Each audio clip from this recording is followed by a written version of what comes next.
Ya. Seperti itu menginjak sholat berapa? Assalamualaikum. Injak telur kenapa?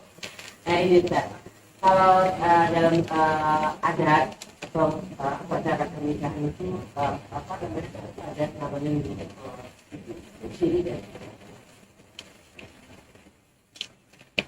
Kalau ada iktikad keyakinan tertentu, syirik. Ibu masih ingat hakikat syirik itu apa? Nah, meyakini sesuatu yang bukan asbab menjadi asbab. Itu syirik. Kalau meyakini ini sebagai asbab, tidak syirik. Alhamdulillah, dagangan saya laris. Kenapa? Karena setiap kali saya gelar dagangan, itu dagangan saya tiup-tiup sambil baca bismillah 17 kali. Syirik nggak? Syirik. Walaupun bawa-bawa bismillah, nggak ada contoh dari Nabi, baca bismillah 17 kali. Sambil tiup-tiup. Itu bukan asbab, dibikin asbab.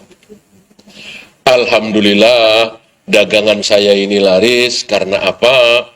Karena saya jualannya di bawah harga pasar.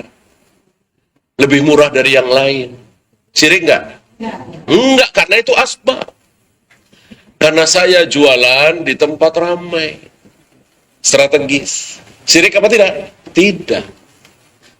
Nah, jika dengan menginjak telur itu dia yakin, kalau tidak nginjak telur, nanti rumah tangganya berantakan. Kurang harmonis. Syirik nggak? Syirik. Tapi kalau iseng-iseng doang, ya ini gimana ya, biar nggak harami aja lah orang-orang tua ya. Ya tidak syirik, tapi dosa. Ya dosa kenapa? Dosa kenapa? Ya mubazir. Ya, mubazir. Maka ganti telur itu dengan kerikil misalnya. Ya, kalau kerikil kan tidak mubazir. Usulin aja, ya. Ini kan sayang telur. Ganti kerikil aja yang agak gedean.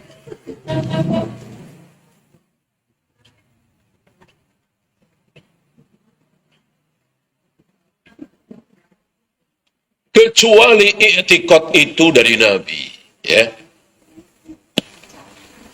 Dengan banyak sedekah, insya Allah rizki akan bertambah. Syirik enggak? Enggak, karena memang itu sabda Nabi. Siapa yang ingin rizkinya tambah, perbanyaklah sedekah. Siapa yang ingin dipanjangkan umurnya, rajin-rajinlah silaturahim. Siapa yang ingin dijauhkan dari berbagai macam penyakit, bala, banyak-banyaklah sedekah. Ini semua kan dari Nabi. Wadawu amradakum bis sedekah.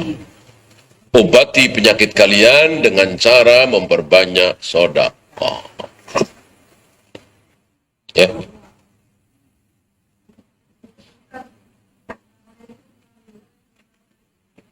Assalamualaikum warahmatullahi wabarakatuh.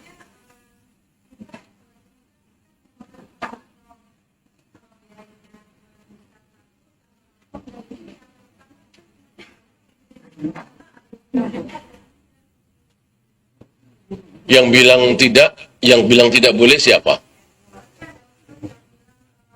Yang pertama kali, jangan Ustadz. Kalau Ustadz pasti niru-niru ya kan? Nggak mungkin pertama kali. Yang pertama kali melarang seorang wanita safar tanpa mahram, yang larang siapa? Siapa? Rasul. Selesai. Ya. Rasul melarang, tiba-tiba Imam Syafi'i, boleh.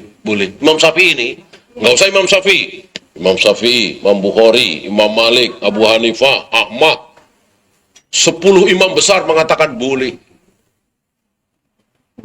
Apakah larangan Rasulullah jadi batal? Ya. Tidak. Apalagi cuma ustaz. Ini Rasul yang larang. La tahillu li imra'atin tu'minu billahi wal yaumil akhir. Tidak halal bagi seorang wanita yang mengaku beriman kepada Allah dan hari akhir. Antusafira salasata layalin.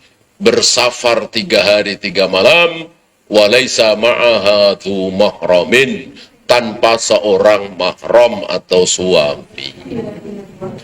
Ini mau lajnah daimah, mau Syekh bin Bas, mau kesepakatan ulama Saudi, nggak bisa menganulir sabda Nabi. Nabi yang mengharamkan. Tidak halal kan berarti haram. Dan taruhannya berat. Taruhannya apa tadi? Beriman kepada Allah dan hari akhir. Berat itu ya taruhannya.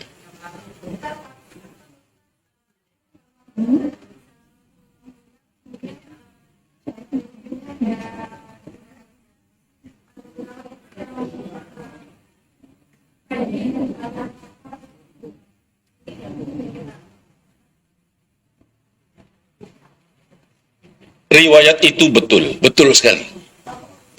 Aisyah pergi haji tanpa suami, suaminya sudah wafat kan Rasulullah. Tanpa ayahnya Abu Bakar sudah wafat. Tanpa abang, tanpa adik laki-laki. Tapi jangan lupa, Aisyah waktu itu pergi haji bersama,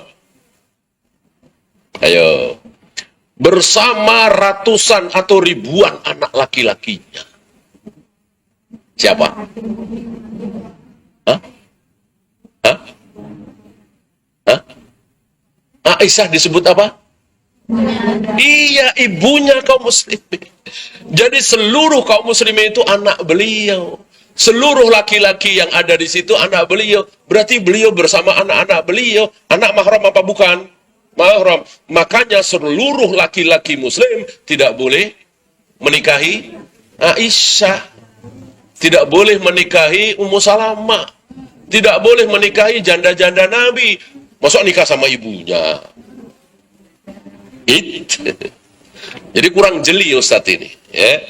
Aisyah pergi haji bersama ribuan mahramnya, anak-anaknya. Lah kalau bukan Aisyah kan ya nggak mungkin.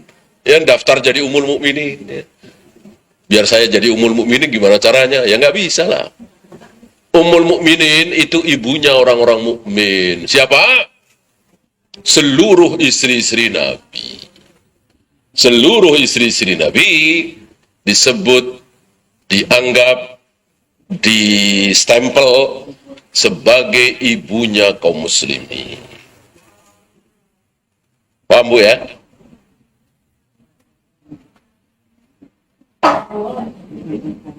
Kalau haji dan umroh pertama katanya boleh Ustaz. Ya tunggu, kalau kata Nabi boleh pertama ya kita taat. Mana coba? Kecuali pertama.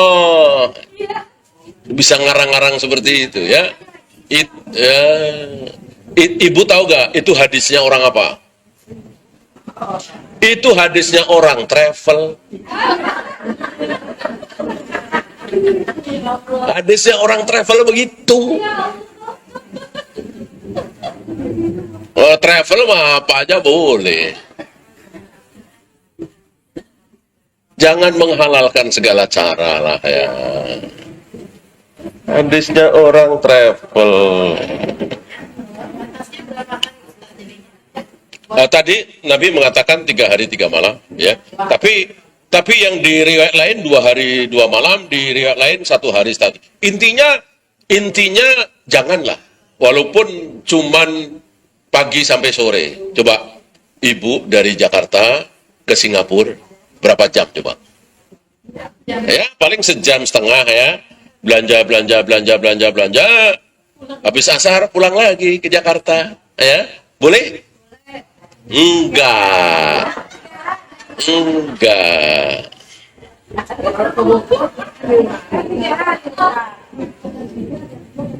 Iya, Nabi mengatakan 3 hari 3 malam. Wa fi riwayatin 2 hari 2 malam. Wa fi riwayatin 1 hari 1 malam. Ini menunjukkan bahwa itu urf. Tahu urf? Kebiasaan waktu itu. Karena di zaman Nabi tidak mungkin ada orang safar kurang dari 3 hari 3 malam itu nggak mungkin. Iya kan pelan gitu ya. Nah, maka 3 hari 3 malam, 2 hari 2 malam, 1 hari 1 malam, bukan batasan. Itu sifat. Sifat safar hari itu tidak mungkin kurang dari 2 hari 2 malam, apalagi 1 hari 1 malam, ya. Kalau hari ini kan mungkin sekali tadi kan. Berangkat pagi, sore sudah sampai Jakarta lagi, ke Singapura, Kuala Lumpur.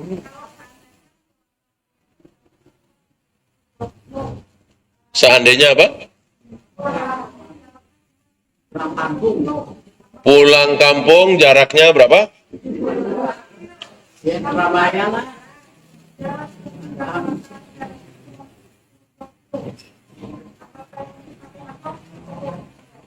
Jarak tidak jadi ukuran, yang jadi ukuran adalah sebut, ya. Maka sebut saja, misalnya kita mukim di sinilah ya, Cempaka Putih misalnya. Sebut saja, apa Cikampek, apa Purwakarta, apa Bandung, apa Serang, ya. Ah, itu uruf.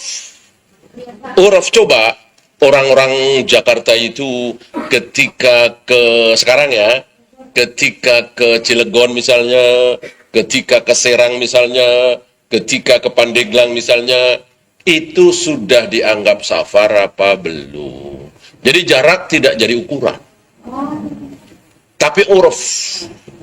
Uruf itu apa ya? Ya kebiasaan sehari-hari. Kebiasaan setempat. Uruf. Ya. Maka Nabi tidak membatasi kilometer.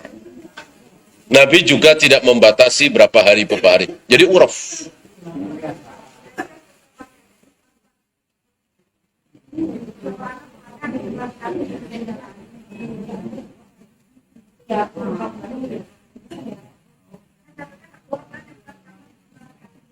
Gimana? Iya, bisa disebutkan tempatnya di mana? Oh, Serang mau insya Allah udah safar ya. Safar. Jadi ketika ibu ke Serang, walaupun itu kota kelahiran ibu, tetap aja safar. Apalagi cuma sebulan sekali ya. Nah, maka ketika ibu di Serang, sholat qashar. 4 jadi 2. Meskipun di Bogor, kalau kita tidak terbiasa, berarti dianggap safar. Iya, dari Bogor dari mana? Dari sini misalnya. Iya, mungkin. Kita nggak pernah ke sana jarang-jarang gitu. Iya. Tapi karena kita tidak terbiasa, berarti dianggap safar. Iya, tapi ya itu bukan satu-satunya patokan ya. Saya nggak pernah ke Rawamangun misalnya. Dari Mosok jadi safar ya. Jadi itu bukan satu-satunya patokan. Kita berarti kalau sudah jatuh safar di sini, sholat kita harus dipotong. Ya. Urut itu udah biasa, walaupun jauh, tetap 4 rakaat gitu. Walaupun jauh, misalkan ke BSD, karena biasa. Oh iya, intinya pokoknya kalau safar dikosor. Kalau tidak safar, ya jangan dikosor. Gitu. Bukan jamak, Bu ya. Kalau jamak, nggak ada hubungannya dengan safar.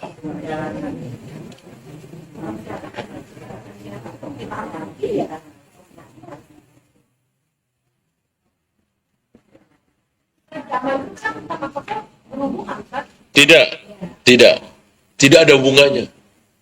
Tidak ada hubungannya. Misalnya ya, ibu di rumah nih, tiba-tiba ada yang kecelakaan berdarah-darah, ya. Ibu bawa itu ke rumah sakit, ya, nolongin yang berdarah-darah. Terdengar adzan zuhur. Udah biarin aja. Udah terus ditolong sampai keadaan aman, ya udah. Nanti sholat zuhur ditarik ke asar. Gitu. Atau macet, atau ada kebakaran, atau banjir, boleh zuhur tarik ke asar, asar tarik ke zuhur, maghrib tarik ke isya, isya tarik ke maghrib. Itu namanya jamak. Qashar enggak? Enggak, karena jamak dengan qashar enggak ada hubungannya. Kecuali ibu sedang di Surabaya, misalnya pulang kampung ya, Lebaran misalnya, di situ ada sesuatu, mungkin banjir, mungkin macet. Nah, berarti qashar juga, jamak juga. Jamak juga, qashar juga. Nah, sebaliknya, ibu di Surabaya, seminggu misalnya di Surabaya, nggak ngapa-ngapain. Di rumah orang tua atau di rumah saudara, ya. Boleh dijamak? Jangan. Tapi di qashar. Jadi duhur 2 rakaat, asar 2 rakaat, isya 2 rakaat. Walaupun waktunya luang. Tercela dan sombong ketika kita tetap sholat 4 rakaat. Kecuali kita jadi makmum. Kecuali ibu jadi makmum, imamnya penduduk setempat 4 rakaat, tentu harus ikut 4. Kalau ibu sholat sendiri, zuhur tetap 4 rakaat padahal safar, sombong. Allah nggak suka. Ini qashar itu kan apa? Apanya Allah? Keringanan sodakoh. Allah tidak suka sodakohnya ditolak. Maka jangan nolak sodakoh dari Allah ketika kita safar. Jangan sholat 4 rakaat. Ya enggak, memang seperti itu. Dan tidak usah sholat qobliyah ba'diyah. Kecuali qobliyah subuh. Selama kita safar aja. Mungkin 3 hari, mungkin 5 hari, mungkin seminggu, bahkan Ibnu Umar pernah 2 bulan. Pernah 2 bulan di Azerbaijan, beliau selalu mengqashar sholat. Sebelum kita pulang, selagi masih safar.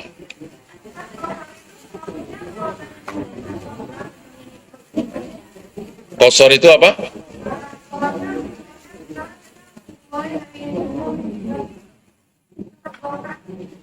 Iya, duhur tapi 2 rakaat. Langsung ditarik asar. Asalnya 2 rakaat, enggak, duhur di waktu duhur, asar di waktu asar. Itu jamak, yang ditarik itu jamak. Ini jamak apa qashar yang ditanyakan? Iya, jamak qashar itu saya contohkan tadi ya. Misalnya kita lagi di Madura, kan safar tuh. Nah, pas di Madura itu ada kebanjiran misalnya. Ada masakoh lah. Ada kebakaran. Jamak juga, qashar juga. Kalau kita nggak ada apa-apa waktu di Madura itu, bengong-bengong segala macam, iya, maka sholat duhur di waktu duhur, sholat asar di waktu asar, sholat maghrib di waktu maghrib, sholat isya di waktu isya, tapi yang 4 jadi iya. Maghrib tetap 3, mosok jadi 1,5. Maghrib tetap 3. Gimana? Ya. Jadi di waktu duhur itu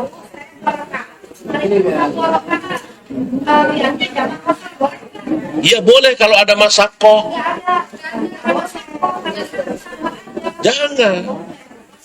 Ya coba aja ibu ke Mekah Madinah. Safar enggak?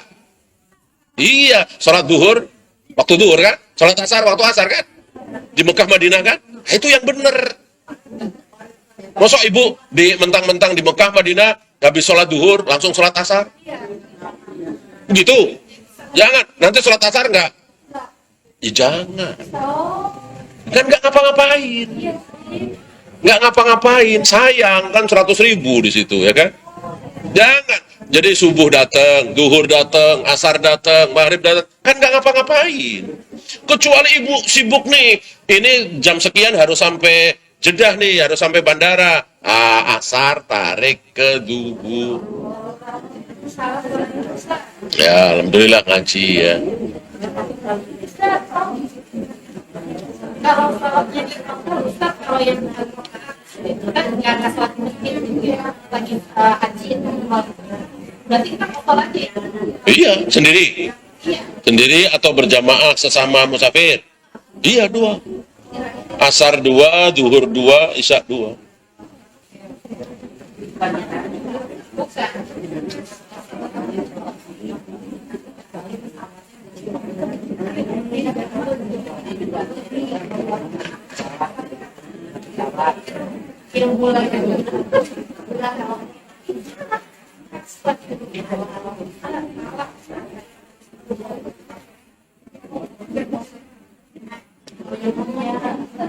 lagi?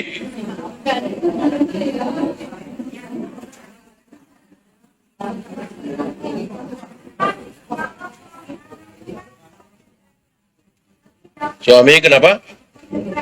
Hah? Grab. Hah?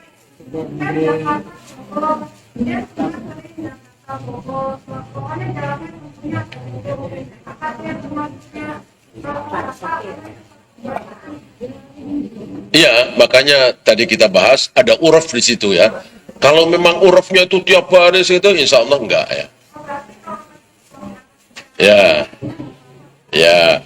Kecuali ketika suami ibu, ya mungkin bisa dibilang sebulan sekali belum tentu narik ke Bogor. Ah, bisa ya. Tapi kalau tiap hari, insya Allah enggak. Ya. Untuk Bogor ya. Kalau untuk Singapura, Kuala Lumpur, pilot tiap hari, ya tetap aja sama.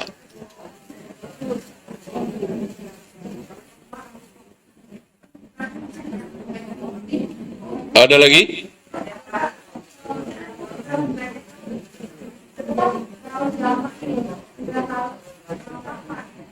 Jamak tidak harus safar, betul tadi. Jadi ibu di rumah nih Cempaka Putih, tapi ada masakoh, ada kesulitan tadi, apa banjir, apa macet, apa ini dan itu, boleh dijamak. Tetap 4-4. Dan jamak itu nggak boleh ngarang ya. Artinya duhur tarik ke asar, asar tarik ke duhur, maghrib tarik ke isya atau isya tarik ke maghrib, isya tarik ke subuh boleh nggak? Nggak ada. Subuh tarik ke duhur ada nggak? Nggak ada. Atau asar tarik ke maghrib ada? Nggak ada. Kalau dalam perjalanan waktu itu keburu saat maghrib, kita lakukannya lebih baik ya.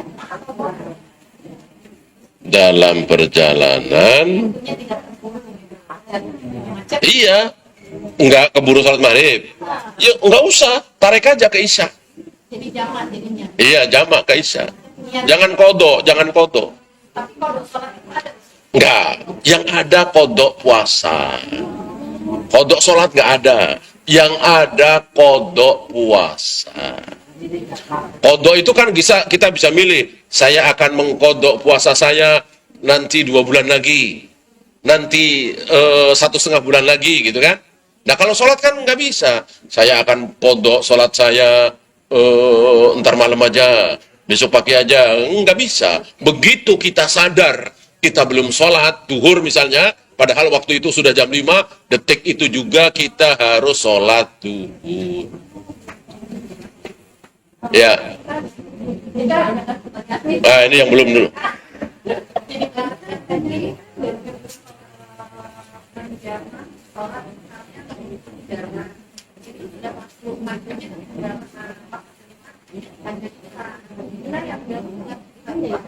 Maghrib lah. Sholat jangan ditukar-tukar. Namanya sholat itu maghrib dulu baru isya, isya dulu baru subuh, subuh dulu baru duhur, duhur dulu baru asar, dan seterusnya. Nggak boleh isya dulu baru maghrib. Nggak boleh asar dulu baru duhur. Tentu duhur dulu baru asar. Enggak, perlu dalil itu. Kalau duhur dulu udah jelas itu hukum asal. Namanya sholat duhur dulu baru asar. Ya. Dan itu kan cuma niat ya. Yang membedakan kan cuma niat. Orang tua kita dulu misalnya zaman dulunya untuk nikah ada kodok sholat gimana? Nggak ada, kodok sholat itu nggak ada.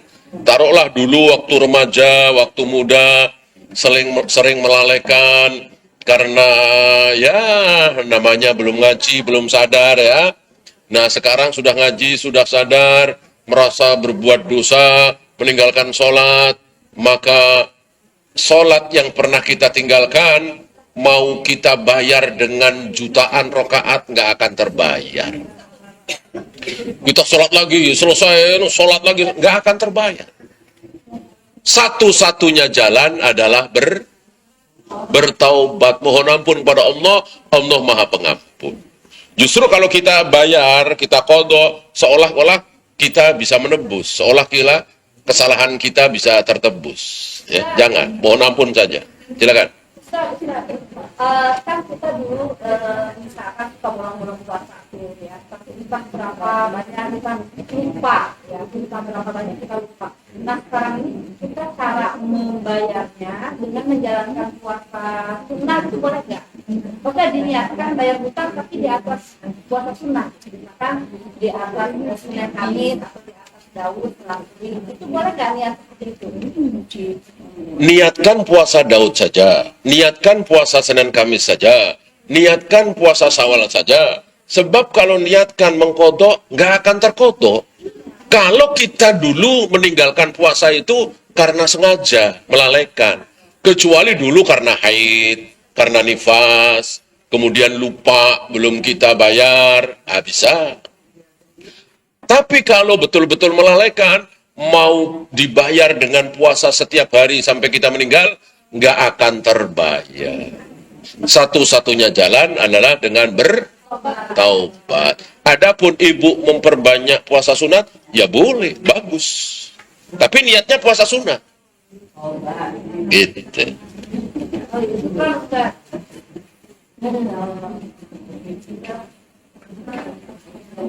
Silakan Bu.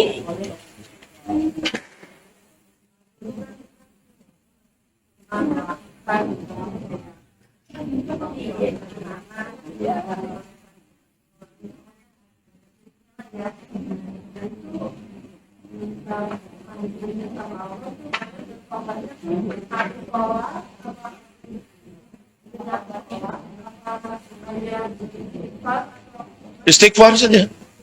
Ya. Enggak, sholat itu sholat itu enggak ada hubungannya dengan taubat ya. Pokoknya taubat adalah memenuhi 3 syarat. 1, berhenti dari maksiat itu. Yang kedua menyesal. Enggak menyesal, enggak sah taubatnya. 1 lagi, bertekad tidak akan mengulang lagi. Enggak ada hubungannya dengan sholat. Memperbanyak sholat sunat, ya. Orang yang bertaubat, betul-betul taubat, biasanya menambah ibadah. Istighfar khusus juga nggak ada. Ya, istighfar secara umum saja. Ya. Jadi, sholat tidak ada hubungannya dengan taubat. Ya. Ya. Kalau kita belum sampai ke tujuan, kemudian sejubur dalam tidur, setelah itu kita sholat, boleh nggak itu dijamak? Iya, boleh itu. Betul. Itu kan masyaqqah, ya kan? Masyaqqah. Artinya dalam perjalanan, nanti asar belum tentu dapat masjid lagi, dan seterusnya, boleh. Yang tidak boleh ketika sudah sampai tujuan, nggak ada kesibukan apa-apa, kok dijamak, itu jangan. Seperti ibu di Masjid Nabawi, seperti ibu di Mekah, kan sholat duhur di waktu duhur, sholat asar di waktu asar. Iya, benar. Iya. Sekarang ada lagi ada batas masak itu, misalnya apakah sudah tua atau sudah tak punya surat boleh tanpa masak kalau kita haji atau jalan. Iya, justru ketika sudah tua kan lebih butuh pembimbing ya. Justru ketika sudah umur 70 tahun, 80 tahun kan harus dibimbing. Harus ditemani, masuk sendirian. Siapa yang menemani? Ya suaminya, anaknya, gitu. Yang jelas Rasulullah tidak pernah membatasi. Sampai umur berapa seorang wanita butuh mahram saat safar. Ya? Ya? Kalau sekedar jalan aja jalan gitu. Ya boleh lah. Ibu jalan sendirian ke Rawamangun, ya boleh. Kan belum safar. Kalau ibu ke Serang jangan. Ya jangan. Harus bersama suami atau abang. Hah? Mahram dari perempuan itu pasti laki-laki. Masuk mahram perempuan? Hah? Ya suami, anak, adik, abang, paman, ponakan. Ya udah deh.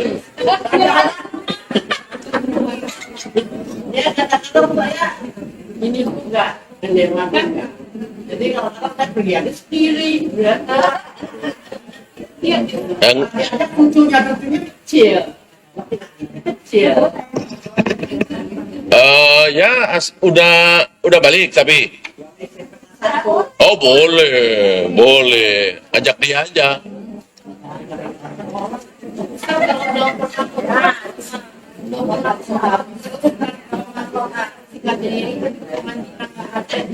Berarti belum mampu.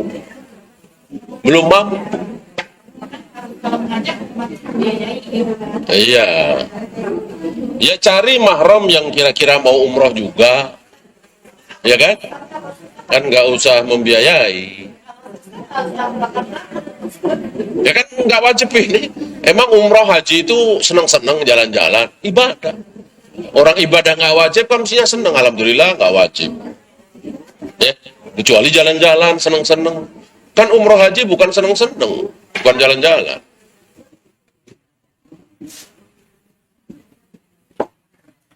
Kalau habis kita akhiri.